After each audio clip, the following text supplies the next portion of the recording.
Hello, guys. Welcome to the podcast Knowledge Empowers. Here with you is Kat, aka me. I'm a SEO. And then we have Baruch. Hello. And we have Kolaj. Ciao, you should see. And today's topic will be feedback, giving and receiving feedback. And each and every one of us has like really tons of experience, minimum of receiving feedback. If not giving, then receiving. And we will also talk about the progress of giving and receiving feedback because, I don't know, like 10 years ago or 5 years ago, we've been taught the sandwich technique that you say something positive, then constructive, then positive. And the person literally when leaves the room is super happy and doesn't take anything out of it. So let's just first start talking about the emotion that we have when we are receiving a feedback. Kolaj. Yes. What is the emotion when people do receive the feedback? Well, it's interesting that there were some studies actually done on giving and receiving feedback, mostly also about the giving part. And yeah, there are some there are some, how to call it, centers in our brain which highlight starts to shine when we are giving or receiving feedback. People will monitor it. And it was interesting to see that when you are being hurt emotionally, so when you are receiving a bad feedback in these terms, like something which harms your ego, your status, the same center as the one for the responsible for the physical pain is shining up. So it's interesting that when we are emotionally hurt, it is the same as somebody is beating you. That's the same way how you feel about it. And what is even more interesting part, when you have a migraine, you use a pill, like just to stop the headache. Or when something pains you on the body, you get a pill. The same pill with the same effect helps you with emotional feedback and with this emotional feeling. So it hurts Seriously? less. Yep, it hurts less. There are studies on that. I'm not sure how definitive they are. But it was even interesting that they were thinking of, okay, so if we are reducing physical pain, will it reduce also the emotional pain? And yeah, it seems that people were more likely to give feedback or receive feedback when they were on the pills. So when you have tough situation, and now we are not urging you to use any pills, and we're not going to promote anything here. But yeah, hey, it helps. So that's the pain we feel, the emotion we have there because we are afraid of the situation. Wow, I didn't know this. Interesting. On the other hand, like when you give positive feedback, it stimulates the opposite, right? In your brain. It's like those reward centers in your brain, like when you get something good. Could be. It's really interesting to see because when a person doesn't know what type of feedback, you usually like see your boss coming in. Hey, I want to tell you something. Ugh. Oh, holy crap! What did I do wrong? What did I do wrong? Anxiety. Yeah, so anxiety goes up and everything like, and you've done this well. Oh, okay. Dutch. Wow. I remember going like really back that it depends. I could receive the feedback depends on the person who was giving it to me. If I knew that person literally wants me good and never hurt me any way across the years I've known the person, even if that person gave me constructive, negative, whatever kind of a feedback, I took it very well, and I really took it more as an education, as that person wants to move me forward. And I remember being the only girl among of the guys. It's very visible that if you do something as a girl among of the guys, it's then very visible because you're the girl. So we were software developers, right? And there were 6 guys and me.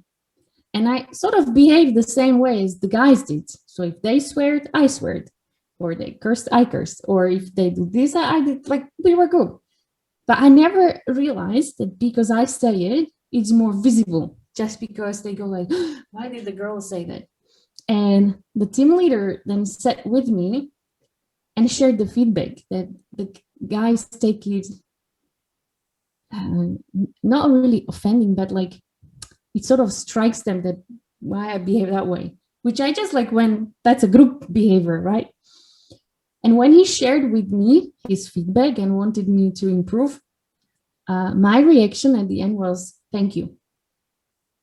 And he was shocked. He was really shocked. And I'm like, what is wrong with you? And he said, I was prepared that you'll be crying. That's why I have tissues with me. I've been prepared that maybe you will not be able to speak. So I brought a cup of water. But I did not realize you will say thank you to me. And I said, well, of course, because I see you want me good, like you want me to move forward. And there are certain behaviors that really strike too much. But I had no idea that what you guys are seeing, right? So that was the first person that I could always take a feedback from.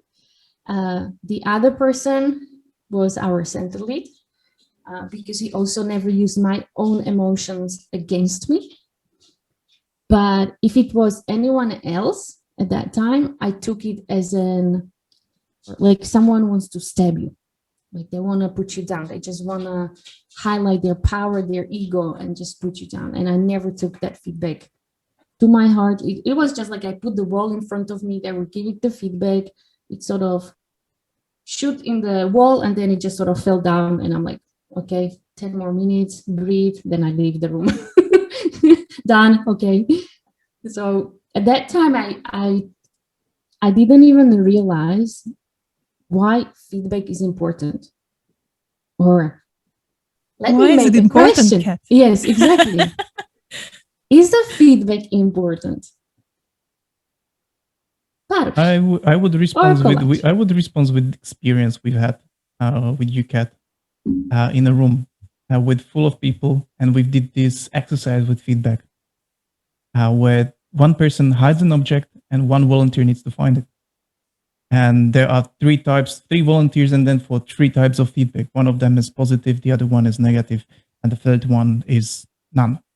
And we've got these 3 volunteers outside of the room hiding the object. First volunteer comes in, and everybody is using positive feedback to motivate the person, to navigate the person to find the objects. Yeah, you're going good way. You're doing great. Yes, that's awesome. And the person finds the object.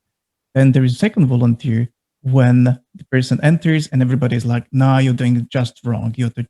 Don't even go that way. That's bullshit. That don't go there. Don't go there. It doesn't make sense. No, you're doing it wrong. But again, the person found the object because there was even enough negative feedback, enough feedback to turn around to find the correct way. But then there was a third person with none feedback. So the person entered and everybody ignored him. Nobody talked to that person. Nobody told him anything about the object, what's doing wrong, what is going wrong, good.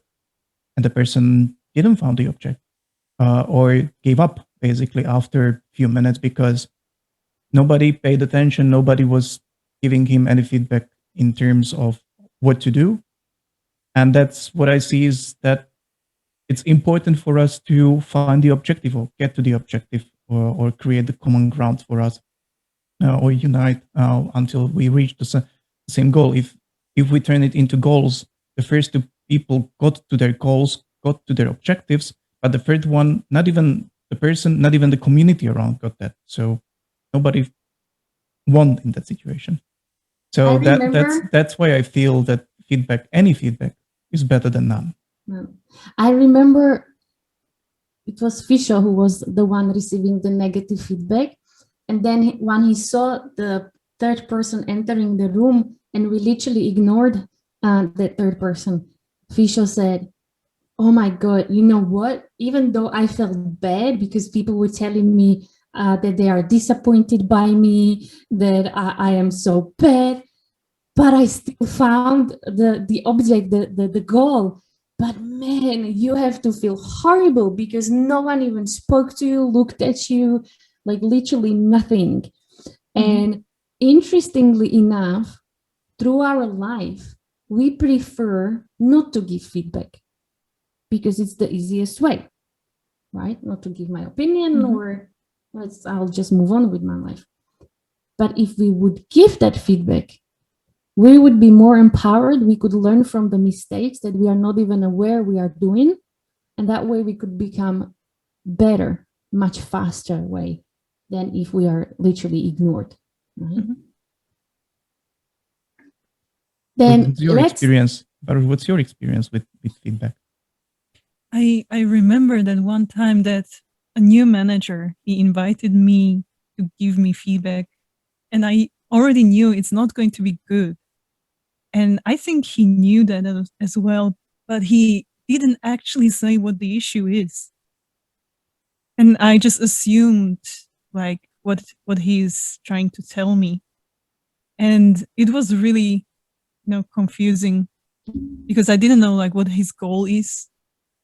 And I think it's like really important if you give feedback, you should have some kind of goal in your mind. Like, why am I giving feedback to this person? What am I trying to achieve? What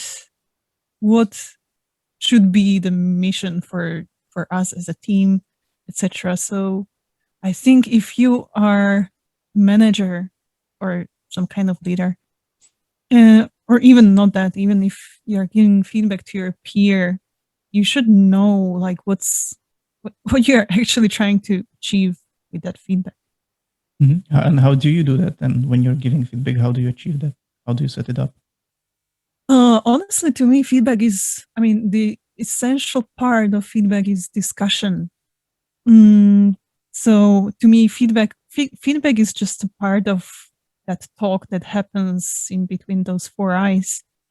So I learned from the past that sometimes, quite often, like when you have feedback as a leader about, you get feedback about other people, right? That like, oh my God, this other employee did something. Could you please like talk to her, talk to him? And often I found out like the things are not as simple as they seem, right? So for me, it's really crucial to have that discussion with the other person. How do they see that feedback that I received, if they see it as truth or not? So yes, there is I think a lot of successful feedback should have discussion with the other person. Listening is very important when you give feedback. You shouldn't just talk like, hey, I want you to do this, you did this, and I want you to do it a different way. So yeah, listening, a crucial part, I think. But there is also the one that not everyone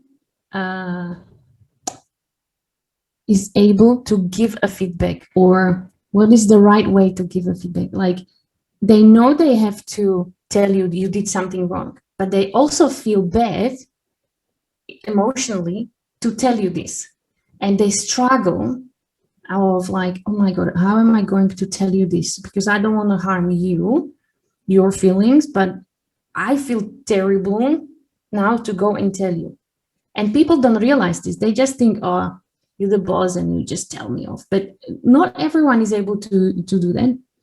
And I've learned a long time ago that providing a feedback is or should be more educational.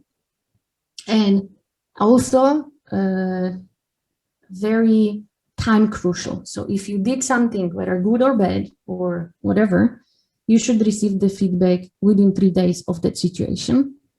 And if any manager, leader, or whomever listens to us, please don't keep this until you have performance feedback, let's say once in 6 months or once in a year, because many employees would love to slap you right away in your face when you bring that up after 1 year, because no one even remembers what happened 1 year. So please don't do that. Like if there's something happens and we need to learn from it and etc., deal with it right away, but not 1 year later. It really made me angry. Another suggestion is when you have, let's say, a feedback session and you're supposed to listen, just listen. take a note, take a paper with you, write down the notes that the person is giving you feedback, because whether they're positive, negative, or whatever, we are going through emotions and we are not able to react, let's say, highly professional or really in the right manner. That's why I write it down. Give yourself 1-2 days to absorb the information. If you disagree with something and you have facts that you want to argue or negotiate about, then have a separate meeting and take that person through of why you disagree with it. Show the facts and so on. But don't do it when they are giving you that feedback, because then it would be really showing not a good brain of yours, because that would mean you're just not listening, and that's not good as well. So give yourself time to absorb the information, and you can then distinguish emotion versus the information you are receiving. And let's go to the favorite technique that many people are using. Sandwich techniques, positive. Before we go to techniques, I want to touch something what you said there. And that's the emotions again, a bit like people feel afraid when, or they are not willing to tell you something what you're doing wrong or something like that. And again, it's visible in the studies that people, when they ask for feedback, I go to you, Katka, please give me feedback. Usually in the average, when there was the average, when the person comes and asks for the feedback, the person is already a few steps ahead in terms of emotional processing than the other person. Usually it's like, okay, give me feedback. And the other person is like panic mode. Okay. Because I don't want to tell you something wrong. So people who are supposed to give feedback feel more stressed than those who are receiving the feedback when it comes to asking for that. So it makes sense that when you are, if you want that feedback, give always the options. Hey, do you have time? I want to tell you something about this. Or I want the feedback about this. Can we book a meeting on Wednesday and talk about that there? Sure. And then you give this person time for preparation, time for emotional processing and all this stuff. So you reduce all the pain. Then suddenly popping up in next to his boss, like, hey, give me feedback right now in the open space in front of everybody. Like, now. No. No, it was great. It was great. And then this happens also with the managers, they have these anonymous feedbacks at the end, engagement service, whatever there is, and like give feedback to a manager, and manager receives tons of feedback. And then you have team meeting and manager goes like, okay, I've got this feedback. So somebody doesn't like my detail orientation. What do you think, guys? Am I too detail oriented? And everybody's like, no. Okay, great. And you say that I'm really punctual when you're coming to the office on time or not at a time. So what do you think, guys? Is that true? Nah. There goes the anonymous feedback. Yeah, and all the anonymous feedback is like gone. So, and it's because people are afraid to point it to the leaders or anyone standing in front of them because they don't want them to do any harm there. So if you are in any way in position receiving or giving the feedback, be mindful, I would say, about this. When you're doing that, do it carefully, because as who is it? There was one psychologist who said that communication is as good as the receiver says it is. Not about the one who communicates, but the one who receives it. So, and that's for me a really important part about the feedback. Feedback is as good as the receiver says it is, not about you who is communicating it. Mm-hmm. Well, now let's go to the techniques. Yay, sandwich technique. Yay, sandwich technique. Every time when I speak with someone about the feedback, that's the first thing I tell them: forget the sandwich technique. Remove it from your head. It doesn't exist. Erase it and never, ever use it.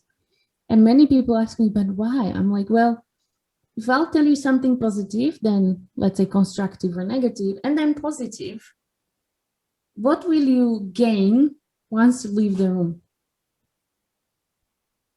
You leave like, yeah, boss is happy. I learned that my shoes are great. And then that's it. And so you literally don't tell the person what they should now work on and really what they should remember. So stop using this technique. It's the worst technique ever.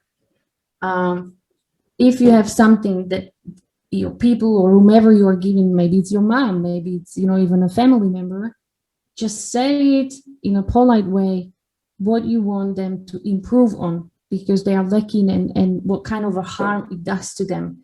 So they can literally either write it down or remember, okay, these are the steps I need to start working on, either help my performance or whatever.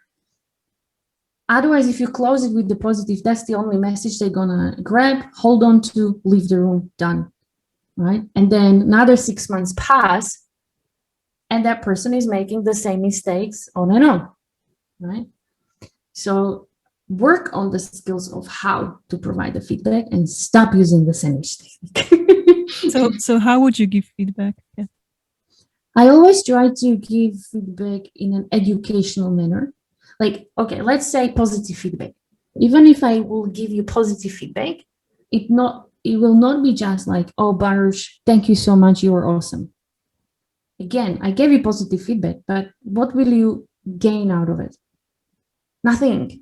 But if I would say, Baruch, thank you so much for doing all the post-production work that you do with this podcast, that you go and study like the software, that you go and send us email that you guys need to watch this and this video to learn where we have to have the new mics placed so we can record better and better sound, then I'm telling you exactly what I'm thankful for.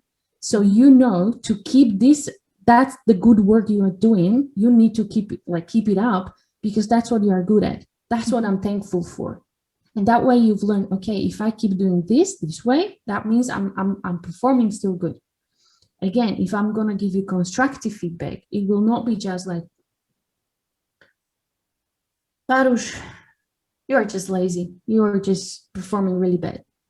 And you just go like, based on what? Based on what am I making those judgments? Mm-hmm. But if I would say, Baruch, yes, you did send us a video, but you didn't mention why. Why is it important for us to watch the video? What should I learn from it? Blah, blah, blah. So if you want to improve, give us the background of that, so we know why it is important for you and for us to learn this. That way, you learn, we can move forward. And then you go, okay, now I've learned how to better communicate, maybe how to message that. So you have steps to learn from.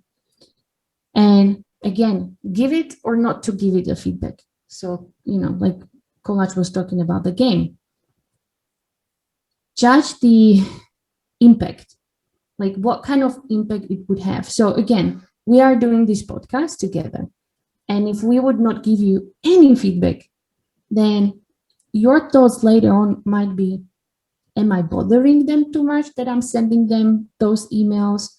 Do they even care that I'm sending them those emails? And let's say the next podcast when we will record, and you will not see the results that we have the mics or we have them in this and this place.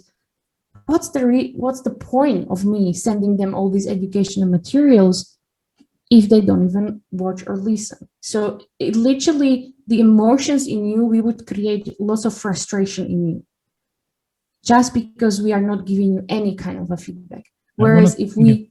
I want to touch one thing which you said at the beginning, and it was when you differentiated between Baruch, you're great, and Baruch, I liked this and this and this. And this is what I'm trying to focus on mostly. This first layer, I would say, when it comes to feedback, is difference between evaluation and appraising, I would say. I'm not sure what are the English equivalents for that. One of them is that you are just generally talking and evaluating the person or evaluating the work. You are doing a great job. It's something, it's the feedback when somebody is above you and telling you did a great job. So there is no sort of a respect. There is like ups, like your parents when you are kids, parents talking to their kid like doing good job. Yeah, go ahead. And you got this great vibe, like, okay, sure, somebody is up there. So my inner child is happy now because I satisfied someone's needs. but it's not really the feedback which you needed, because then comes the appraisal. I liked how you've done that and that and that. That part of feedback comes from respect, when you're equals, and one person says what she liked, what he liked about your job, or what was the good things, or what you spotted there, and you go into details, and you know about those details, you know what you've done wrong or good in this area. So I see that this is first layer for me when it comes to feedback. Guess, decide what you want to do. Do you want to evaluate someone? Like, do you feel that you are the boss and you are the parent there in the relationship, or you want to go into the respectful mode and talk about what you liked about others? Well, simply it should be constructive, right? I don't feel it necessarily needs to be constructive. I mean, I liked how Depends you've on the done the emails situation. and how you wrote it and how you sent it out. There's nothing constructive. It's just what I liked about it. That's my feeling. That's my behavior, your behavior, and that's the impact it had on our relationship. I mean, I liked how you sent the email to us, because I didn't have to search for anything, and I had everything at hand, so it made my life easier. And save me tons of time. Yep. Yeah, that's it. And you don't need any like how to do it better. No, you don't. It was great, and let's bath in the success. Enjoy the success, because yeah, you need to do that as well. You need to see the glitter on the way. And that's what I spoke with one of our leaders when I told her that we are doing this podcast. And I said, well, thanks to Baruch, because she has now more time compared to me in college, that she is able to do the research. She is able to download the software now, testing which software is the good for the post-production. And then she sends us this very short video, because she knows we would not watch 30 minutes video. But if it's up to 10 minutes and really the way we should set up the mic or the software for that, we will watch it, because we all want to progress as well. But because I don't need to do the research, I'm just so happy, because I really don't have time for it. So that's what I'm really thankful for. Thank you. And the leader was very envious, because she says, I wanted to do the podcast too, but we need Baruch number 2 too. I'm like, I'm not sharing, sorry. Not sharing. Is there anything else you want to share based on your experiences? Tons and tons, but I don't think that we can fit it here. Yeah, maybe we should do part 2. Really? Okie doke then. So guys, you've heard part 1 of giving and receiving feedback. We hope we helped you, and maybe you will start even using it in your life, or you put it into practice. And in that case, we wish you a very nice day and have a lovely week. Bye-bye. Ciao, ciao, guys. Bye-bye. Or annyeong. Just so you know, this podcast represents our own opinions, experience, and our own ideas. We do not represent any official statement from our employers, and this is not their official channel representing the company.